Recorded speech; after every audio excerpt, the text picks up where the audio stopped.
បនឲ្យផលរើសមនុស្សដែរញាតិញោមបើញោមណាមានចិត្តជ្រះថ្លាស្រឡះស្រឡំមិនមួម៉ៅសៅមងខឹងគុំស្អប់ហើយកាយវាចាល្អត្រឹមត្រូវចរិតដិតពៀថ្លៃថ្នូរតស៊ូព្យាយាមសម្ដីសម្ដៅពីរោះភាសាអានឹងបនងាយហូរចូលមកនៅក្នុងធម៌លោកហៅថាបយោគៈសម្បត្តិមានន័យថាមនុស្សនឹងរៀបចំខ្លួនល្អពេលបច្ចុប្បន្ននឹងងាយបានទទួលផលបនណាដោយទៅវិញបើញោមណាមួម៉ៅសៅមងកើតទុកតឹងធុងកាយវាចា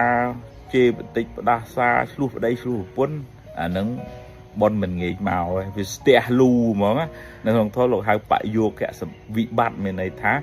រៀបចំខ្លួនអត់ល្អដល់អញ្ចឹងបនវាអត់ងាយរកផ្លូវឲ្យផលយើងបានអញ្ចឹងក៏យើងចេះរៀបចំខ្លួនឲ្យល្អកាយវាចាចិត្តរបស់យើងនោះវាជ្រះវាស្រឡះកុំ